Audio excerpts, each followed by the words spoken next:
हाँ, सुप्रभात विद्यार्थी मित्रों।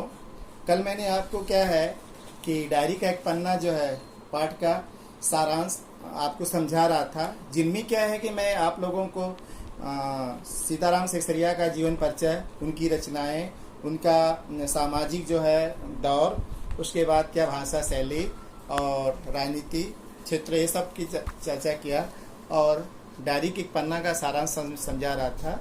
लेकिन उनमें से पूरा सारांश नहीं समझाया।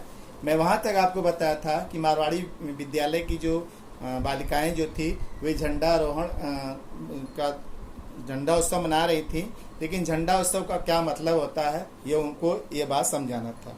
फिर आगे की बात यह हुआ कि जुलूस रोकने की कोशिश, यानी अंग्रेजों ने हम भारतीयों के जुलूस को रोकने की बहुत कोशिश किया था। लगभग में दोपहर को 2-3 बजे क्या है पूर्णदास और उनके कुछ साथियों को पुलिस ने पकड़ लिया।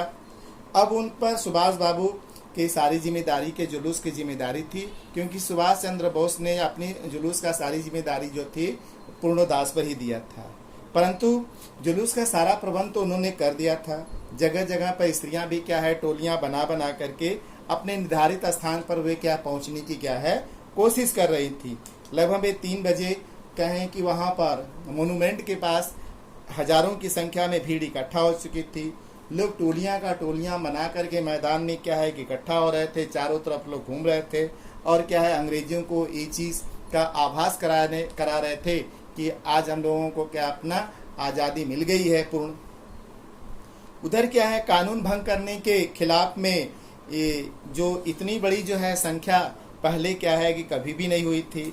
लगता था लोगों को कि हम क्या पूर्ण आज़ादी मिल गई है, और ये क्या है कि खुली चुनौती थी अंग्रेजों के खिलाफ, क्योंकि पुलिस कमिश्नर ने क्या है ये नोटिस निकाल करके पहले ही लोगों को बता दिया था कि अमुक धारा के तहत यह जो होने वाली जो सभा है वह गैर कानूनी है, यह सभा नहीं होनी है। अगर इस सभा में जो कोई भी अगर भाग लेता है वह दोषी समझा जाएगा। और उधर काउंसिल ने, हमारे जो परिषद ने जो थे, हमारे भारतीय नेता जो थे, ये अंग्रेजों के लिए उन्होंने लिखित भेज दिया था कि हम 4:24 पर मोनूमेंट के नीचे हमारी सभा होगी और हमारा राष्ट्रीय ध्वज फहराया जाएगा और देश की आज़ादी के लिए हम लोग प्रतिज्ञा जो है पढ़ेंगे। अगर आपको जो करना है वो आप अपना काम करिए और हमको जो अपना काम करना है हम अपना काम करेंगे। अब इसके बाद विद्यार्थी मित्रों, सुभाष बाबू का उस नेतृत्व में क्या संघर्ष रहा है हम इस पे आपको बता रहे हैं। कहीं 4:10 पर जब सुभाष बाबू अपना जुलूस लेकर के जब वहां पर पहुंचे, वहां अंदर जाना चाहे, लेकिन उनको रास्ते में ही चौरंगी चौराहा पर ही क्या न पुलिस ने उनको घेर लिया था।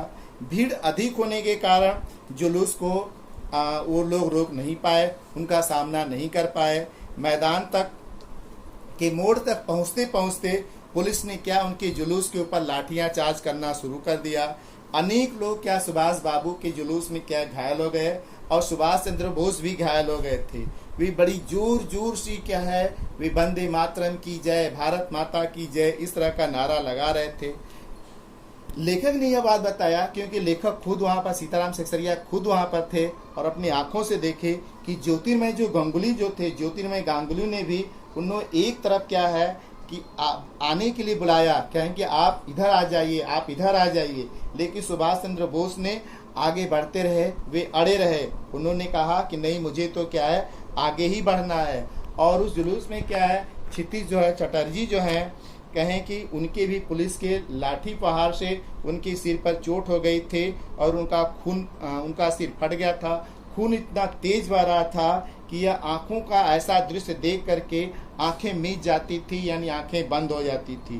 कहीं उसी समय स्त्रियों का जो जुलूस जो था, ऐसे समय का लाभ उठाकर मोनूमेंट की सीढ़ियों पर चढ़ करके और उन्होंने मौके का फायदा उठा करके उन्होंने झंडा फहरा दिया और अपने दी हुई जो अपने देश की जो प्रतिज्ञा पत्र जो थी, जो शपथ लेनी थी, उसको पढ़ना शुरू किया। जो वहाँ स्त्रियों की संख्या बहुत काफ़ी थी। जो काम क्या है पुरुषों के द्वारा करना था वो पुरुष उस दिन नहीं कर पाए, बल्कि हमारी भारतीय स्त्रियां ने उस कार्य को क्या है करके दिखा दिया।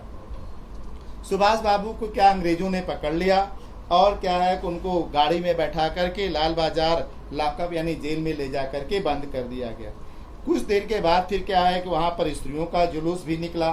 बीच बीच में पुलिस ने जो थी लाठियों के द्वारा उनके ऊपर लाठी प्रहार करना शुरू कर दिया। अनेक लोग क्या है जुलूस में क्या है घायल हो गए। कहें कि स्त्रियों का जो जुलूस जो था धर्मतल्ले मोड़ पर आकर के क्या है टूट गया और लगभग में पुलिस ने उनको आगे बढ़ने नहीं दिया। 50-60 स्त्रियां जो थी उसी क्या है धर्मतल्ले मोड़ पर जाकर के वह बैठ गई, धरना दे करके बैठ गई और पुलिस ने क्या है फिर उनको पकड़ करके लाल बाजार जो है जेल में उनको भी ले जा करके भेज दिया। अब इस जो स्त्रियों के जुलूस को विद्यार्थी मित्रों ने इसकी जो लीडर जो थे वह विमल प्रतिभा जो थे और यह जुलूस जो उनका बहुत बड़ा था। लेखक ने कहा कि हम लारी में बैठ करके यह सब सारा काम जो है मैं देख रहा था और मैं लारी में बैठ करके यानी गाड़ी में बैठ करके मैं लाल बाजार भी गया। तब तक बृजलाल गोयनका जो थे उन्होंने वंदे मातरम की जय बोलते हुए वह मोन्यूमेंट की सीढ़ी की तरफ आगे बढ़ना चाहे, लेकिन घबराहट में वे क्या है कि इतनी तेज दौड़े कि खुद क्या है कि वह जाकर के गिर गए। फिर वह उठ करके फिर वो आगे बढ़ना चाहे, तब तक क्या है कि पुलिस ने उनको पकड़ लिया और कुछ देर ले जाकर के फिर उनको छोड़ दिया। फिर वो क्या है कि स्त्रियों के जुलूस के साथ मिलकर के फिर वो आगे बढ़े और फिर उन्होंने पुलिस ने क्या किया फिर उनको पकड़ लिया, फिर लाल बाजार में जेल में ले जाकर के उनको लॉकअप में क्या किया बंद कर दिया। उन्होंने क्या लेखक ने यह बात बताया विद्यार्थी मित्रों कि उस समय क्या है मदालसा जो बजाज की जो लड़कियां थी वह भी पकड़ी गई और उन्हें भी क्या है थाना में उन्होंने बताया कि थाने में पुलिस ने हमको भी पीटा था। फिर लेखक ने यह बताया कि उस दिन की आज़ादी के प्रति जो हमारा जो जुलूस जो था उसमें घायलों की संख्या क्या थी, घायलों की स्थिति क्या थी। उन्होंने कहा कुल मिलाकर कि उस दिन 105 स्त्रियां जो पकड़ी गई और उनको क्या है रात में 9 बजे छोड़ दिया गया और कोलकाता में स्त्रियों की इतनी संख्या में कभी भी स्त्रियां गिरफ्तार नहीं हुई थी जो इस बार पहली बार हुई।